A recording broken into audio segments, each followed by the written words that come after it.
Welcome to the 15th episode of Viper Voices. Very pleased to be joined by Vernon Viper back in the mid-2000s. Also, a lengthy career at Brown University and a very nice NHL career, including time with the Vancouver Canucks. Aaron Volpatti. Aaron, thanks for taking the time today.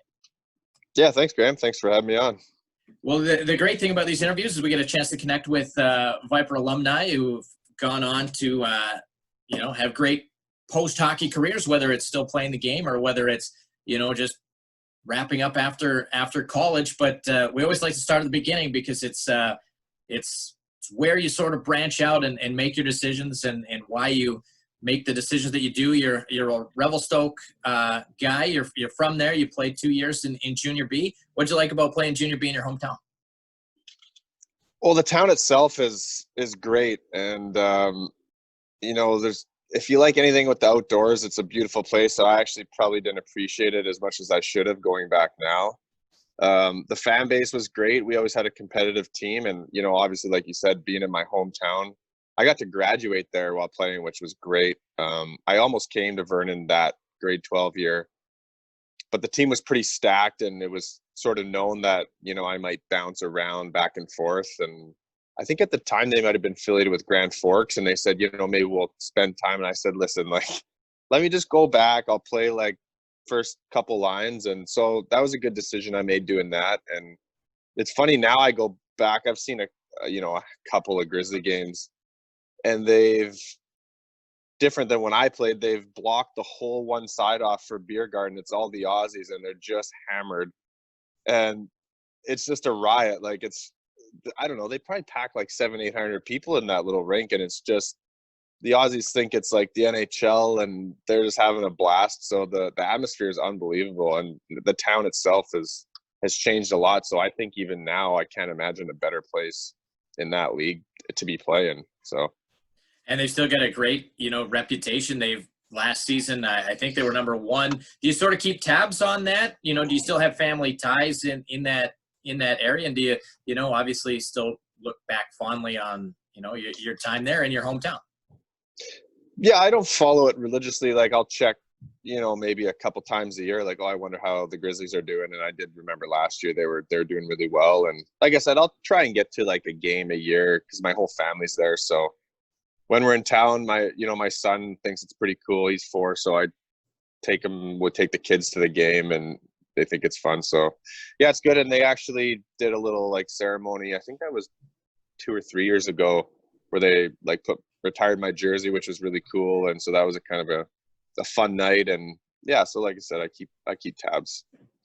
You make the jump to the Vipers. I mean, it had to be pretty nice for you to leave home but not be further than two hours away. You graduated high school. Now you're here making a run at it. Mike Vandekamp's the head coach. What do you remember about your first real dive into Junior A? Everybody we sort of talked to, there's quite a jump, whether it's Junior B or Major Midget, into the Junior A circuit. Bam. Was there a moment for you? You suited up for 55 out of 60, which is a pretty good number. What do you remember about the first kick of the can with the Vipers? I remember I didn't score until game 40 something, but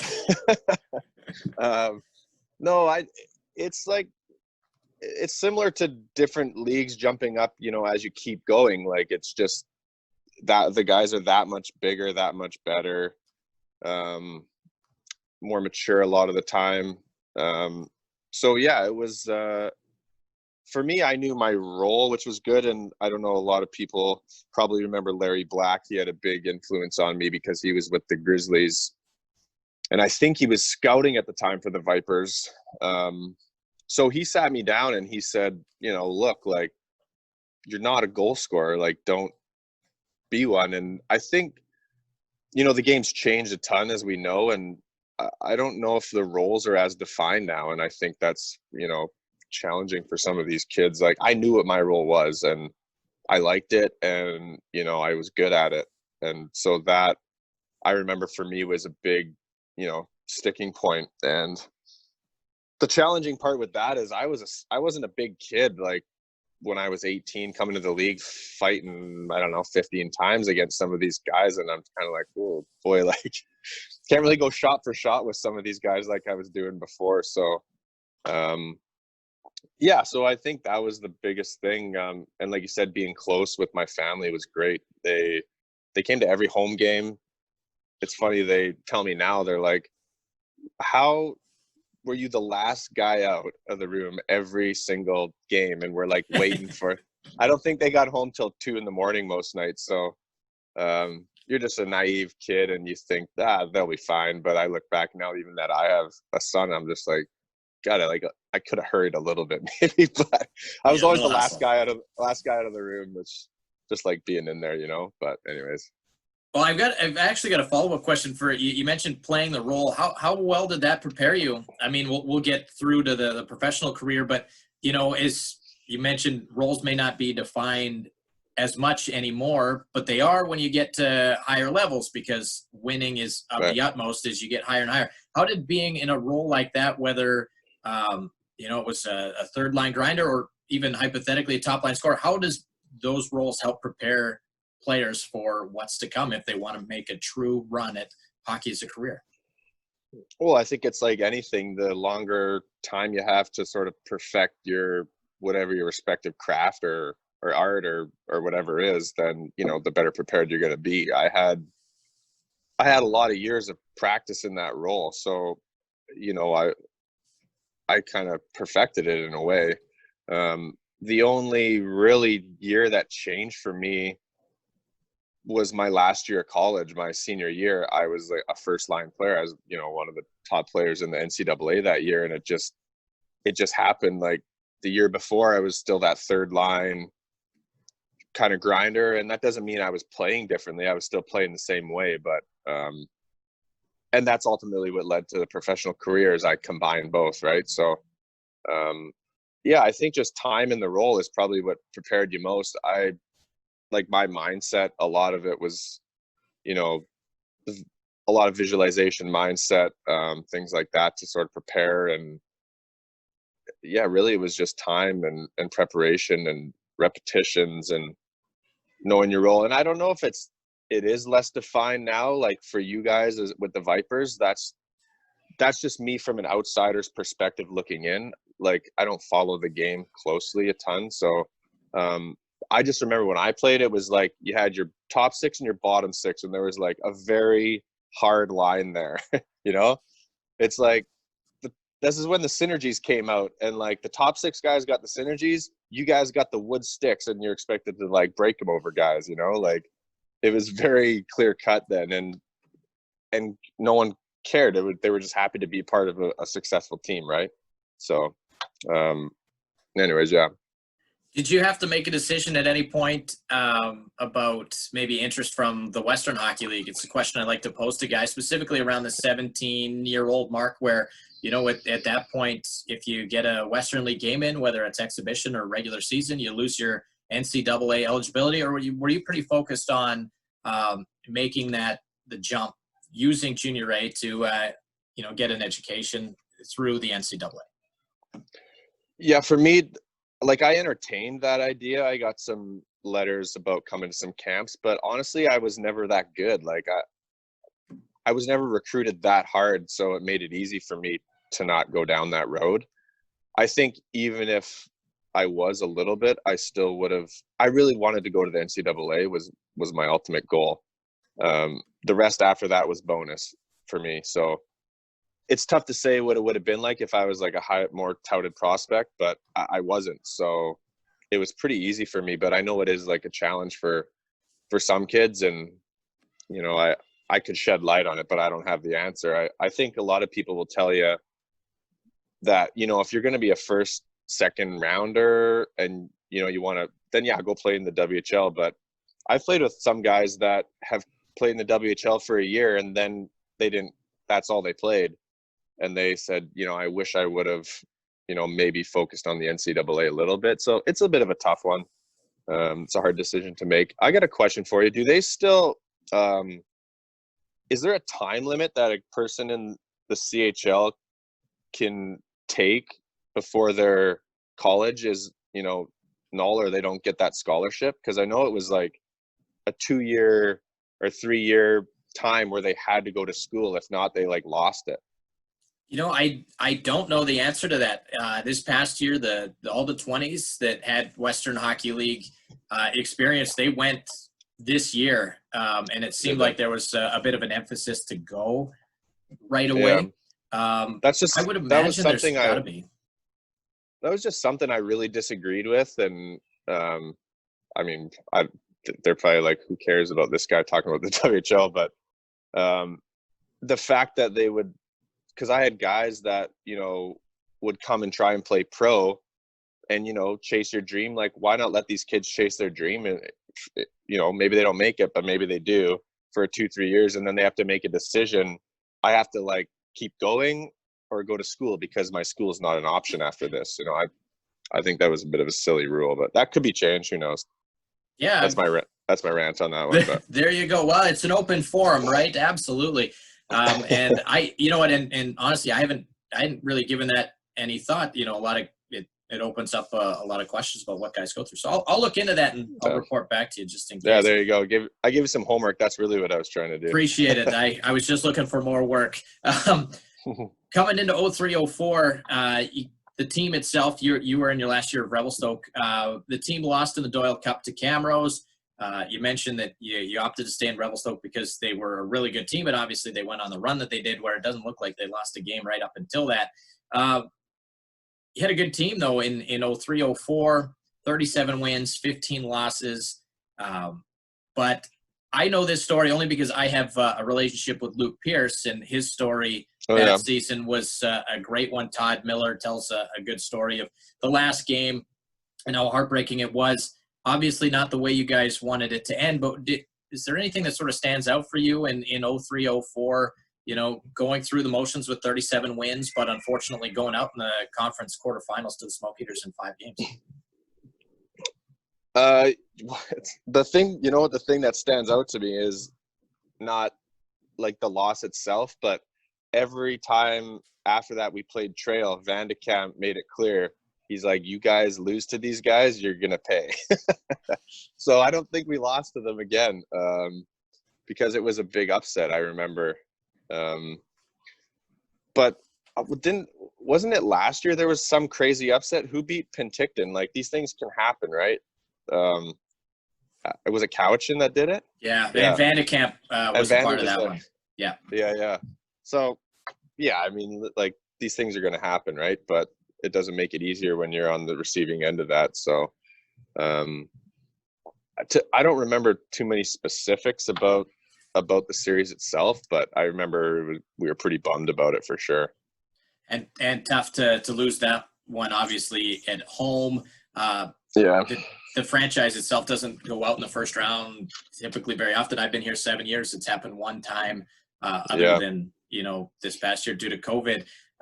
Going into your 19-year-old year, at what point sort of did you start to get interest from colleges? Was it in your 19-year-old year, or was for you particularly, was it later? Obviously, we know you go on to have a great college career, but at what point did you start to get some interest from schools? How were you able to keep up with your grades? Were you able to do what you needed to do? Because that's a big part of it for guys who want to go that NCAA route, specifically in your case, to a very good academic school.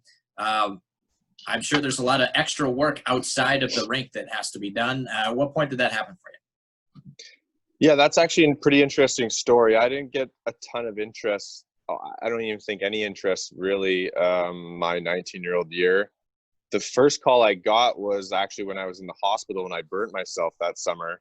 And it was a couple weeks into my stay there, and Van de Kamp called me and he said, hey, I just got a call from Brown University and they're looking for this type of player.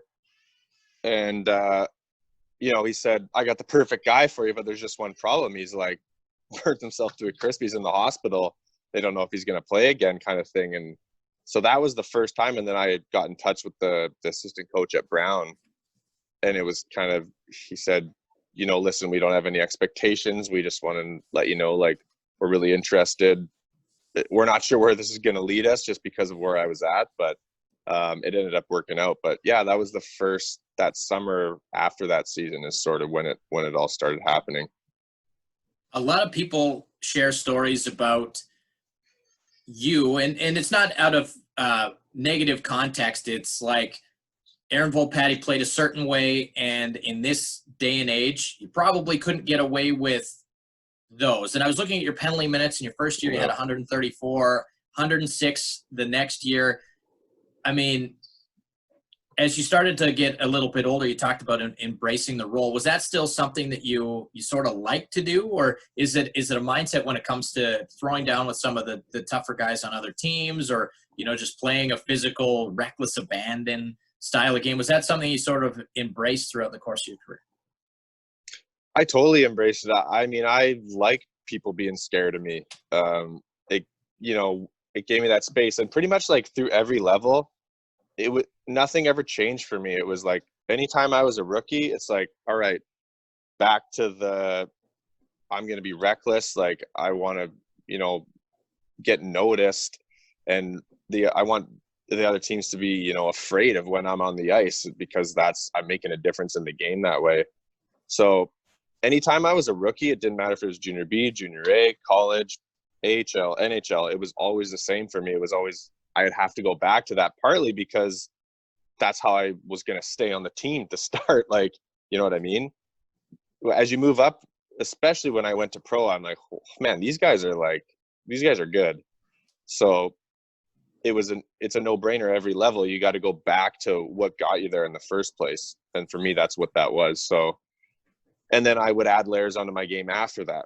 And so that's kind of what happened. And that's what happened in Vernon. The first year I was, like I said, I don't think I scored until, I don't even know, a long time.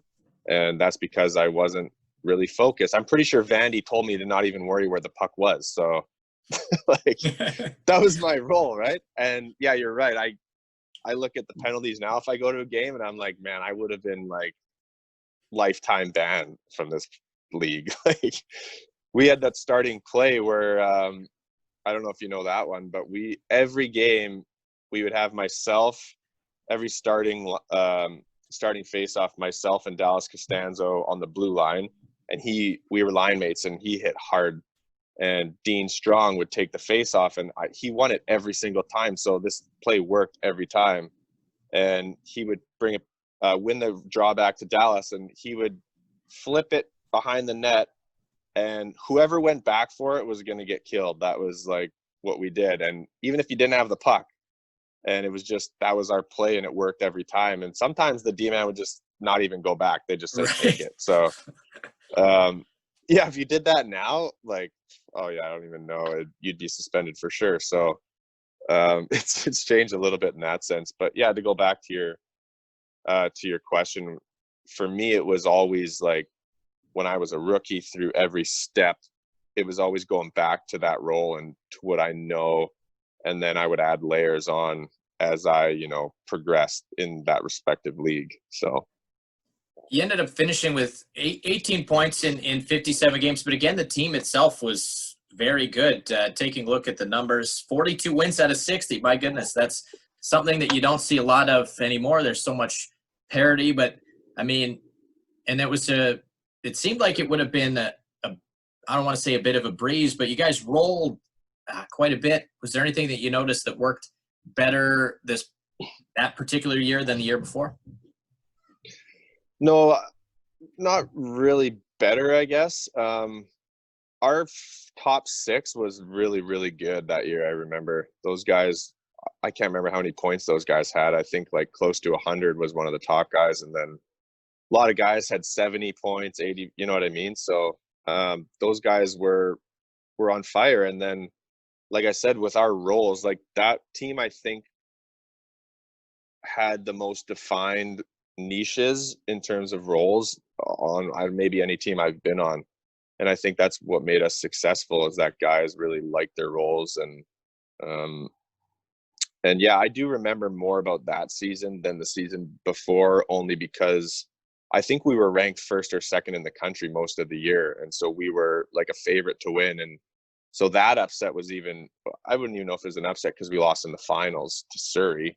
But we were supposed to win, like that doesn't always matter. But that was a tough one because, I never won a championship, and that was as close as I'd gotten. Well, I guess in Vancouver as well, but I had less of of a role in that on that team, I guess, at that time. So yeah, like those stick out to you when you're that close and you don't make it.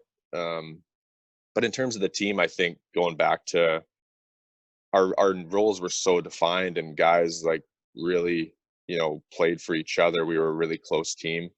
And not that we weren't the year before, but it does stick out for me a lot that year. So What's interesting too is that you roll through Penticton in the first round, 4-game sweep. That would have been, I would imagine, after a bye. So you're coming off a bye, 4-game sweep, and then Prince George in the conference final, and you sort of cruise through. But then a 5-game loss to Surrey. It seems like it was smooth sailing through the first, and then did you just simply run into a bit of a juggernaut team? Was it injury based? Do you remember what the league final was like for you? yeah, I do remember a lot. There was a bunch of different factors actually. One was that we actually were playing in the Civic, because I can't remember what the event was. It might have been like curling or a logging convention or something was in the multiplex, which was like, come on, we're playing in the finals and you're booting us out. And so, yeah, we played in there, which I think we did okay. I think we won our game there, but they had a really good team and they had the Olympic ice surface, right? And they just picked us apart, especially on the power plays. And they had a tough, mean team as well. So it was, but I think that was the biggest factor was how they played on their ice. The other big factor was, I don't know if you can still do this, but they lost their 2 goalies and they ended up bringing in Teslak from, I think, Prince George, who was arguably the best goalie in the league. So we were like, what the hell? You're picking up this guy that we just beat, and he came in and played unbelievable. And so that was the factor. I was actually suspended in that league finals for taking out their last goalie.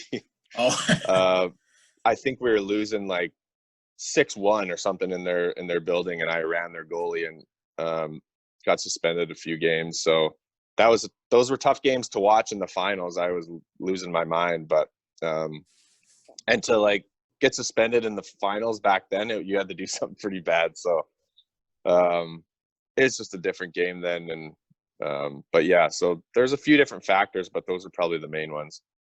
in 05-06, coaching change. You've had Mike Vandekamp for the first 2 years of your junior A career. Now Troy Mick takes over for 05-06. You guys had a pretty good team then too, but it seemed like there was maybe a little bit more parity in the division, in the interior, with 36 wins, 18 losses. But this for you, I mean, obviously this is an important year for you. You're going into your 20-year-old year. You had quite a few points, but you didn't play a lot that season. Just 25 regular season games. What do you remember going into your final year, knowing that you at that point were trying to get a scholarship to secure your future for afterwards? But also, I mean, as a point of pride, as a 20-year-old, still lots to prove, and you were in the league final the year before. You never take a step backwards. What was the mindset from you going into that final year, and how the whole process went down for you with just 25 games? Yeah, that year was an interesting year for me. I was almost in my own world that year because I was in such bad shape from that burn accident that summer. And I was so focused on, blocking a lot of that pain to be able to play and get that scholarship because I wasn't supposed to be playing. And so I did come back, and I do remember I got off to a really good start. I think I almost had a point a game in the first 12 games. But it got to a point where I was in such bad pain, coming to the rink, I could barely walk around, and I, taking painkillers to go play. And so once I got that, I think we were, like you said, we were coming off the league finals, so we had a chip on our shoulder as a team. And I wanted to be a part of that and, go on another run. But it got to a point for me where like I said, I could barely even walk around. And once I did my fly down, but like I said, I had a good start to the year, right? So I finally got my fly down. And shortly after that, I think everyone agreed to, shut it down for a bit because my body had been through hell, and I, needed to take some rest because I didn't really get that. And I was pushing through quite a bit of stuff. So, yeah, I think I only played, I don't know, 25 games maybe. Um, and I did try and come back, later that year in the playoffs, and I think we got bounced the first round, second round. Yeah, and obviously that sucked. It was probably a blessing for me, to be honest, because I was playing and I shouldn't have been playing. I rested for a couple months, but it was still too early. And so I probably pushed that a little bit. And, from a selfish point of view, I needed to also be ready for the next year too. I don't think I ended up playing the last few games. I think against Salmon Arm, right? That we got beat by. Yeah. I think I ended up not even playing the last couple of games because, I had to say, as much as because I wanted to be a part of the team and sort of bounce back from the year before, but it was to a point where, like I said, it was just too much. And so it was a really grinding year for me, but it was also awesome in the sense that, I really did achieve sort of my ultimate goal I had set as, a 16, 17-year-old kid. So, and from what I had been through that summer was, it was a life-changing for me to accomplish that. So that was really good. Obviously the year didn't end as we would have or as we'd hoped. So, but yeah, I just remember being in my own little world trying to battle through that year. So I don't remember a ton team wise, but yeah, it was a special year. Obviously, not the way you mentioned it that you wanted to go out. I mean, how does that injury, because a lot of this game is psychological, mental. Your body can do what it needs you to do, and as you're healing, I'm sure a lot of it is in here. You said being in your own bubble.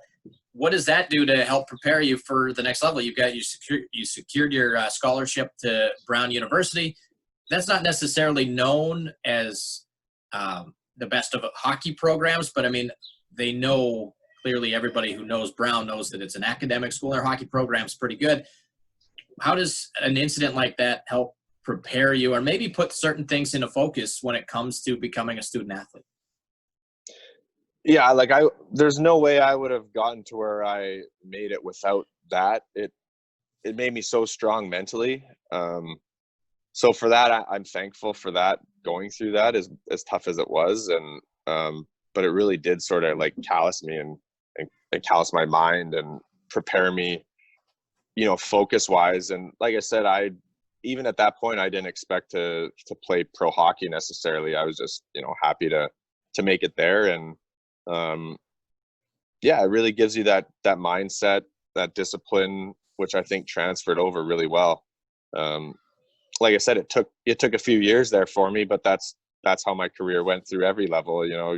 Established myself for the first couple of years, and then add those layers onto the game. So, but yeah, you're right, it definitely gave me that mindset and shaped me, as a young man at that point in my life. So The first year at Brown, 23 games, 5 goals, 7 assists. I mean, it had to be nice to, get some goals under your belt. But, I guess the same question, was there a wake-up moment? Because the college level is, the jump from junior B to junior A is a good one. But from everybody that I've talked to, the jump to collegiate hockey is also quite the eye-opener. Was there a moment where you went, oh, these guys are very good? Yeah, well, and you got to remember college, I don't know how many players they have now, but you have 28 or 30 guys on a team. So once again, I got there and I'm like, how the hell am I going to crack this lineup? I wasn't one of the top recruits in my class. I think we had 7 or 8 guys in my freshman class, and the 2 or 3 of them were ahead of me. And so, like I said, I'm like, I got to do something to make this lineup. So I went back and maybe you'd call it reckless, but I tried to get noticed, and I actually played the first game. And this is a funny story. I actually didn't think, after my freshman year, or the start of my freshman year, I was like, well, this is it. Hockey's done, because I played the first game against Cornell, and my first or second shift, I got a 4-minute charging penalty. I didn't even hit the guy. I tried to kill this kid. And then I got out of the box. The next shift, I got a 5-minute pinning from behind penalty. And we were down 3-0. And the coach just ripped me. And I don't think I played. I bet you I didn't play for a month or two straight months. So I was kind of well, I guess it's school for me. I thought my career was over, but he sent a message, and I learned I had to change my game a little bit. But it gave me that sort of, I guess, reputation, and I had to make adjustments on the fly, and you got to learn your lessons as you go. And so yeah, it was I look back now and laugh at it, but at the time I was thinking I got to go to med school and go full time kind of thing. But well, your second year was pretty close to the first year. You get into more games. Points were, about similar as they go. Did it, you've talked about the progression on how things for you got a little bit easier the more that you did them. And was it the same thing in 07, 08 for you when it came to your sophomore year and, not just in terms of education, but on the ice as well? Yeah, that year was more or less the same. I was same role.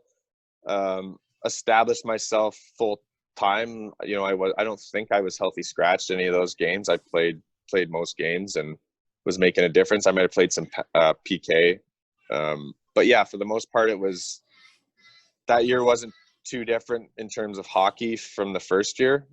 Academically, my school was pretty consistent.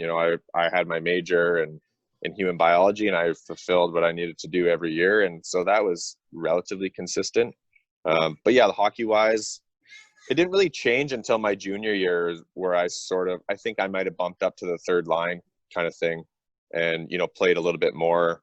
I don't think the points were too different, but yeah, those first 3 years, I was my role was my role, and I was good at it, and I was just happy to be playing every game and making a difference. So that fourth year, your senior year, what a difference. So in your junior year, you were an assistant captain, and that had to be quite an honor from a guy that seemed like he might not make it past the first game of his college career. What changed? I mean, you get named the captain on your senior team, and then the offense just flows for you. 32 points, 17 goals. The penalty minutes, like, at least double in your final year. What clicked? Obviously, it was a precursor for what would become a good professional career. But is there a point in that senior year where you went, I got it, this is it, and maybe the light bulb went on? Yeah, so for me, that came even before the year. So after my junior year, one of the assistant coaches sat me down, and he said, you're getting some interest from some pro teams. And he had a really long career in the American League, and he said, you could, if you work on your game, you could have a pretty long pro career. And I said, holy, like I could do that, like I was like, yeah, I was kind of getting a little more confidence after my junior year.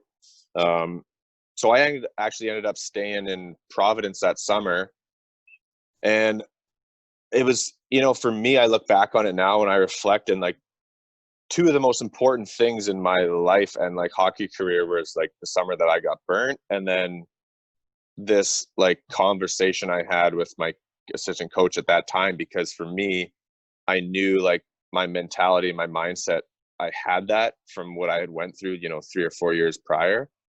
And so I had that, and I said, yeah, like I'm going to do this. And I don't care who's in my way. Like, I'm going to make sure this happens. And so for me, that was really cool to see that happen, because I knew, and that's like a lesson for lots of people, because some people have had that experience and some people haven't, of, how powerful the mind is and things like that. So I stayed there that summer, and I trained all day, like every day. I trained in the morning, and then I knew I had to get better skill wise. And so I would train, and then all day I would work on, my skills and my hands and my shot, things like that.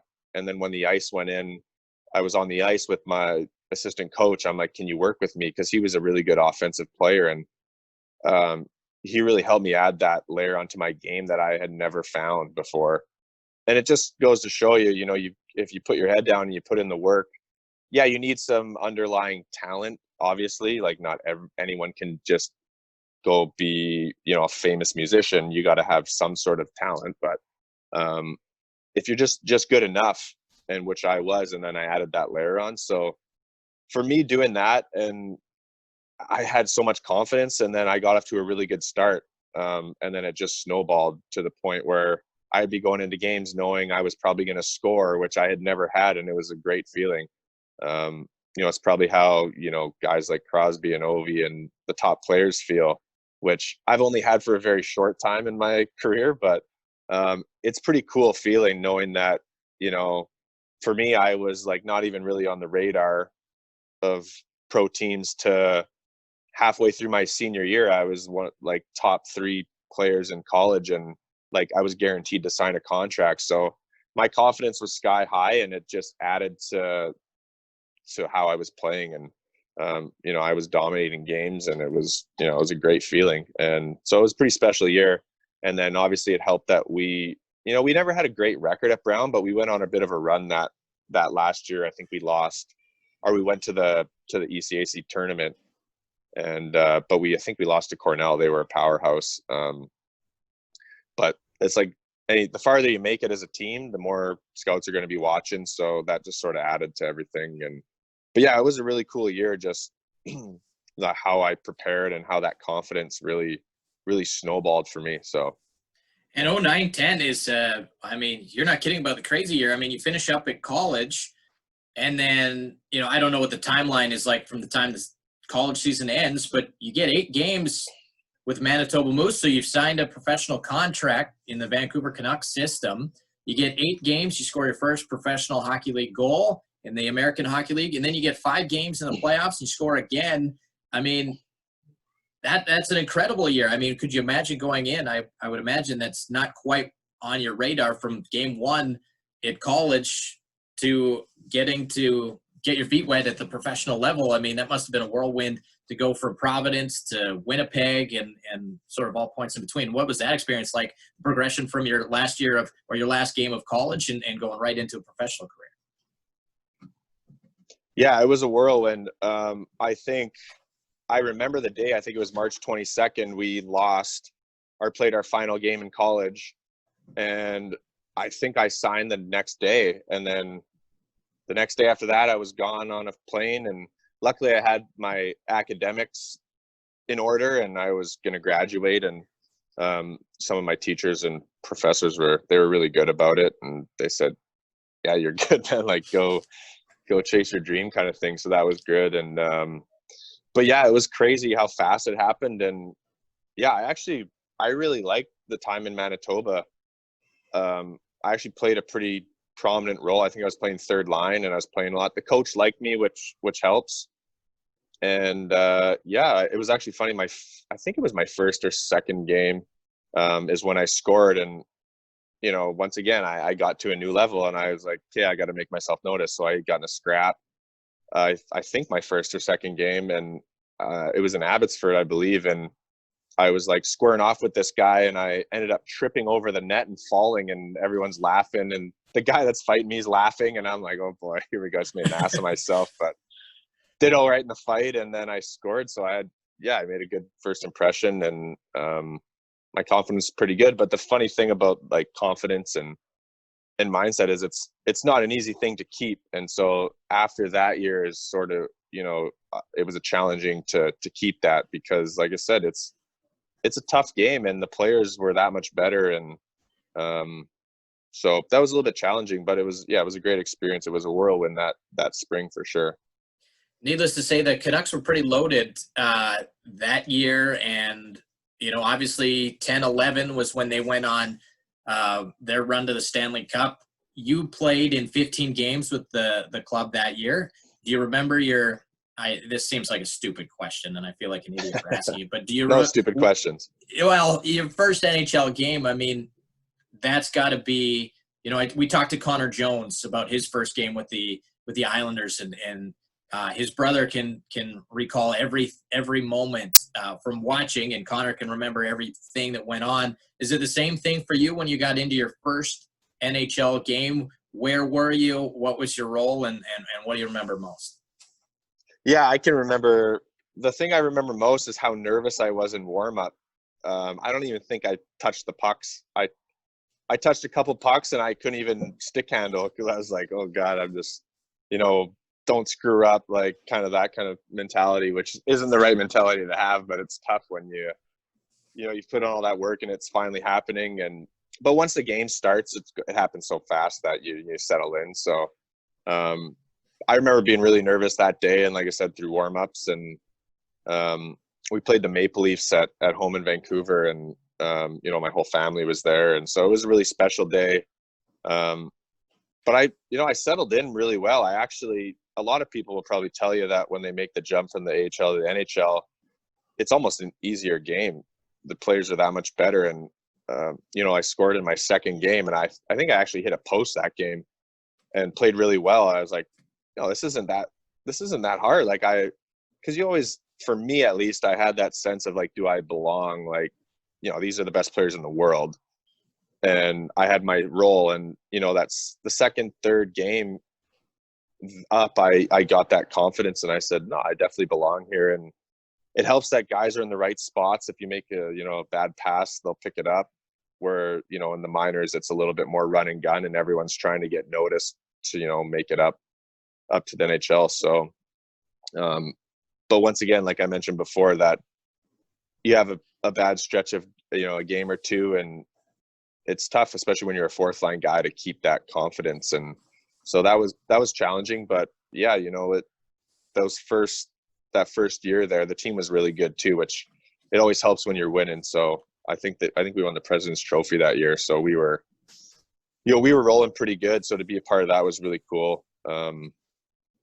If I was -2 and we won, I didn't feel as bad. So What was it like playing with guys like the Sedin? I mean, I know that they were obviously on the top line and doing what they did and had done forever, but it can't be easy to sort of come into a dressing room and sort of be the guy who sometimes jumps from the AHL to the NHL. Was the transition, just in terms of the dressing room and the way that the guys sort of welcomed guys, and I'm sure you weren't the only one who was doing the bounce around based on injuries and whatnot, were guys like that incorporating, and how was it to be in that role where you knew that you might be in Winnipeg for a little while, you might be in Vancouver for a little while?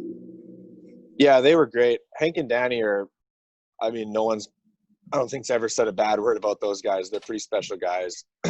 So yeah, the whole team really, took me under the wing, as they did with other guys, make you feel comfortable. And it's pretty light, in those situations, which also helps. I was like a locker room guy where I'd like to joke around. So it's always something where you gotta, kind of wait for that to be available in a sense. You don't want to come in and who's this rookie, yapping jokes or whatever like that. But they were really good. So that made it, an easy transition, and it was a close team. So that really helped a ton. It's extremely competitive. We've talked about that, and obviously the NHL process is very professional. It's run as a business. How difficult was it to sort of, I don't know if deal with it is the right word, but sort of just go about your business knowing that you pretty much had no control over the outside, who was there, where you were going, what was going on? Was that at all sort of difficult to just keep your head down and keep doing what you're doing, knowing that there are so many things out of someone's control? Yeah, it totally was. Like, you're playing in the NHL, and obviously it's a dream come true. And, a lot of people think it's all roses and everything's good, but it's, there's tough elements too. It's a ton of pressure, especially as like a fourth line guy.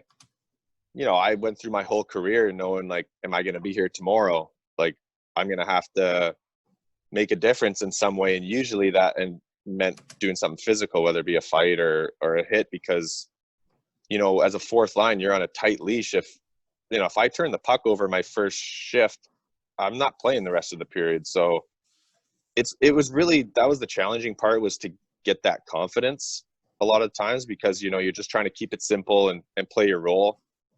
But that was when the game was changing, and, the fourth line needed to play, and I could play. It was just getting that confidence was sometimes tough, just as a line, not even as a person, because, if you make one mistake, then, you're sitting on the bench. So, and that's when I would go back to, well, I can go get in a scrap and make a difference. And, but even when you make the NHL, like, I dealt with some of the anxieties that you might hear guys talk about. I was 6'1" and 205, 210. Like, you're fighting guys that are 6'4", 6'5", like 240. These are big boys, and so there's a bit of anxiety around that. I had confidence in that, but I also didn't want to. I'd also had a ton of concussions before concussions were a thing. That's just the way it was. I don't know how many I had. So, I started thinking about that. I want to make sure I'm healthy, for my kids, things like that. And I don't want to get knocked out in front of 20,000 people. But I did like the role. There was just challenges with that. And, getting that confidence that I had, it was a very fleeting thing because it was tough to hold on to. And I think that transfers into, life in general too, right? You're not just going to wake up every day and be on top of the world and be really confident. It's challenging because your mind, our minds were meant to keep us alive, not, go after pleasure like that. Right. It's what are the threats? And so that was the only challenging thing. Like, obviously my experience was great. And, I probably wouldn't have made the NHL if it wasn't for my role anyways. So I was, comfortable in it. But like I said, those are some of the challenges that you have. And, but that's like not unlike most things, right? So. What do you remember most about your first NHL goal? You said it happened a couple games into your career. Who was it against? Where were you? Was it a bar down like it would show in the box score? Walk us through the first NHL goal for you. No, I think I only scored my goals 5-hole in the NHL. I think they're all in there. Yeah. No, I was playing it was in St. Louis. I was playing. It's actually funny how, and some guys will tell you this, how you just have good games in certain rinks and bad games in other rinks. For me, that was really true. In St. Louis, for some reason, I always had really good games there. And so we were there. I was playing with Tanner Glass and Alexander Bolduc, and we had some success early on. And I think it was Glasser made a big hit in the corner, and I went to the front of the net, and Bolduc got it over to me. I'm like, I'm right in front of the net, and I wasn't thinking. I just, like, luckily I didn't one time it, because I think if I did, he would have saved it. I grabbed it, and then he slid over, and the 5-hole was open, and I just put it on net and it went in, and it was a pretty special moment. But yeah, I scored on Halak, who ended up coming to Washington, so I had that in my back pocket. He thought it was a fourth line chump, but I always had a goal on him, so it's pretty funny. Yeah, no, it was a special moment for sure. You in 11-12. Actually, before we get to that, very curious as to what your role was with the Canucks when they went on that long run. Like, were you a part? Were you with the team when they were on their run through the Stanley Cup to the final? What was your sort of role? And if you were there, my goodness, just as a fan, it was a roller coaster to be a part of. I would imagine when you're sort of incorporated into it, it had to be an experience that is sort of once in a lifetime. Oh, it was great. I think I ended up getting sent back down in like March, maybe. So I went back down to Winnipeg, played my 15 games so that was great. Came back down, and then I think we lost in the second round in Manitoba. And then, I don't know how many Black Aces came up, 5 or 6 or something like that, and we came up. So I think we came when they were in the Nashville series, because I think that was the second round. You might have that on there, but I'm pretty sure it was sometime around then. And, I didn't know if I was going to get in a game. I didn't end up getting in a game, but just to be a part of it and be around the atmosphere was really cool. I actually was close to going into Game 7 of the finals, which would have been crazy. Vigneault came into sort of like our Black Aces room, and I can't remember who was hurt, but someone couldn't play. So he came up to myself and Bolduc and said, "One of you guys is playing tomorrow, so be ready." And we kind of looked like, holy shit, like, I might get a ring, like, because if you play one game in the finals, you get a ring, right? He ended up going in because I think he was a centerman, and we probably would have only played 2 minutes, but who cares, right?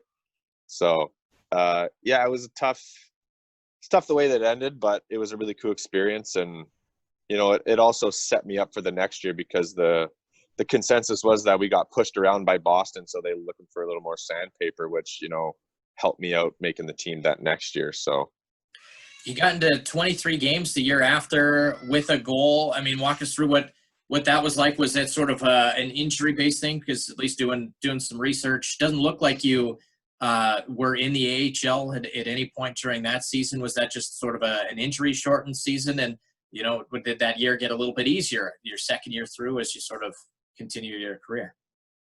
Yeah, that was injury. So my shoulder was in rough shape. It kept coming out, and it just got to a point where it was coming out a couple times a game, and it was really bothering me. So ultimately, we decided to fix it. I think it might have been around November or December, just because then I would be ready, full summer of training into the next season after that. So that was the mindset, which sucked because I was sort of establishing myself and playing most games, and the offense wasn't quite there, but our role was pretty defined, and we did a pretty good job with it. So it was easy. It was it's funny, like, I didn't have, besides my summer accident being burnt there, I was pretty injury free. And then when I turned pro, everything, I think in 5 years, what's that, like 420 some games, I only ended up playing 120 or something like that. I missed 2 full years of injury, and then obviously I was in the press box for some of that. But the injuries, maybe the guys were bigger and that kind of thing. I was getting older, who knows? But I missed that year in injury, and then obviously my last year as well. You get dealt from Vancouver to Washington, so you went from playing with two of the best players to ever lace up to one of the, if not one of the greatest scorers that the league has ever seen. I guess for you, again, one of those uncontrollable things to end up in Washington. Geographically not ideal because you're a BC guy, but there are definitely worse places, I'm sure, that you could have gone, and a chance to at least suit up near and with Alex Ovechkin and the great team that they had. What was that experience like? Walk us through what it's like to sort of be traded and jump from one group that you've been with for a couple of years to another. Yeah, it was an interesting time. I was really fortunate to come to Vancouver and play on a good team. And when I got dealt, it was, I didn't know where I was going because it was a waiver thing, right? So I didn't really know what to expect, but I was so lucky to play on, arguably two of the best cities in the league, two of the best teams in the league, and then the players that I played with. So, that was really cool, and I was fortunate to be able to do that. I really loved Washington. They were very different.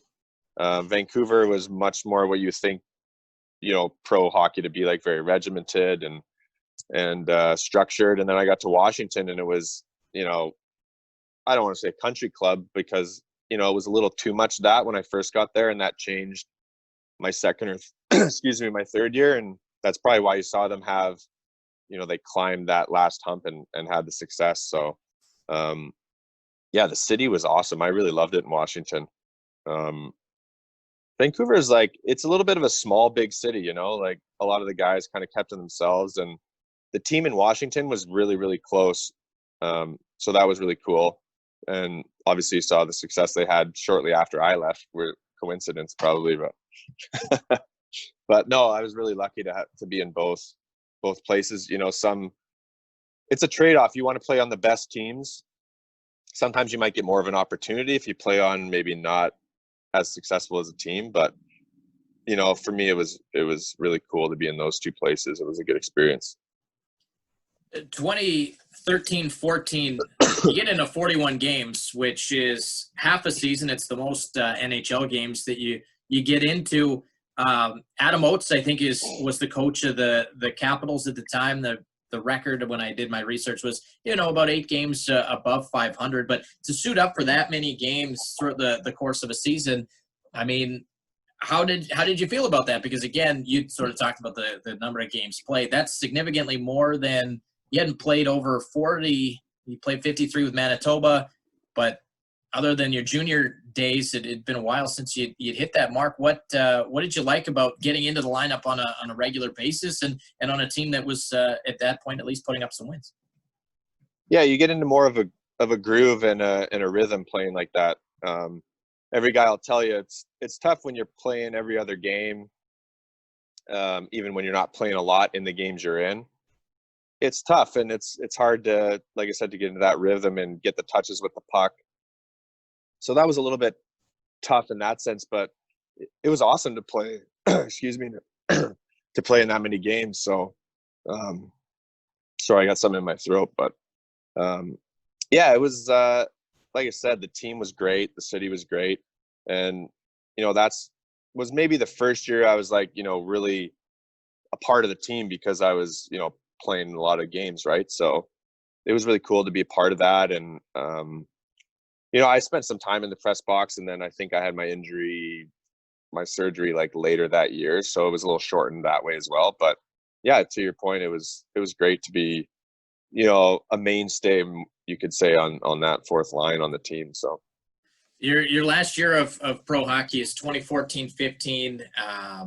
2 games with the Capitals, 5 games with the Hershey Bears, and then I think you sort of alluded to it that it was an injury-based sort of thing. When you sort of get that news, and at that point in your career with your age, at what point do you sort of decide that your health and your future is worth more than trying to continue a career? Did you have that internal debate? Who helped you with that? And when it comes to calling it a hockey career, how difficult was that for you? yeah, it was a tough time. I had my neck fused in my spine fused in May. I think it was May or April of 2014, towards the end of that year. And then, I knew it was going to be a probably 8 month recovery, and I had, 1 more year on my contract. So I thought, if I can come back around Christmas time, then maybe I'll make my way back in the lineup and hopefully sign another contract. Christmas came around, and I wasn't ready, and I knew in my head that it wasn't 100%. There's a lot of stiffness and stuff like that, but I made a decision. I said, if I don't play, then that's it. Like, I can't sit a full year, and my role on the fourth line, you're pretty, expendable. There's a lot of guys coming up that are younger that might fill the same role, right? And they had, guys like Tom Wilson and these guys coming up that were high draft picks. So, for me, I had to make a decision to play, and I did, and it was just not ready, and I didn't play a ton. They sent me down to Hershey for like a conditioning stint, and yeah, it just was really sore, and there's some mornings where I could barely get out of bed. My neck was so sore, right? So came back up, and the team was rolling. So when I came back up, Trotz was saying, I'll get you in a game, when I can. Like, the team's rolling, I don't want to change anything up. Which I was like, yeah, totally. You just want to be a good spirit, and I wanted to get some games in, but you gotta, kind of go with the flow in that situation. So I finally got in a couple games, and yeah, my neck was just really bothering me. And so we saw the doctors, and I saw the guy in LA that did the surgery, and he just basically said, you can't play with your neck the way it is right now. He's like, maybe that would change in a year, but like, as of now, just with the risk of herniation adjacent to that fusion is pretty high. So with that stiffness, so we decided to shut it down. And for me, I knew shutting it down then meant shutting it down. And I'm glad I did, because honestly, it didn't feel better the next year, and that's just the way it was. So yeah, it's tough. You want to go it on your own terms, but I'm thankful for the career I had, and I wish it would have been a little longer, but I mean, it is what it is, and like I said, I'm thankful for it. So. Well, in a year after that, you mentioned you got a 4-year-old. And me being a math expert, I went back 4 years. So you had a child a year after that. That's why they pay me the big bucks. What sort of went on with you? Obviously, I guess the benefit to having a pro career is that you were able to do that, but you've got a 4-year degree from a very significant U.S. NCAA school. Obviously, you've been back in Vernon working. What has life been like for you after hockey? And we'll talk about Hockey Gives Blood sort of after that. Walk us through the process, sort of leading up to what you've been up to present day. Yeah, the first year, I took it pretty easy. We had, some pretty crazy things happen. For me, I was just retired from injury, so I was a bit bummed about it. And then, yeah, my son was born that December, so I just, decided to enjoy that. We had some major complications with my ex-wife now.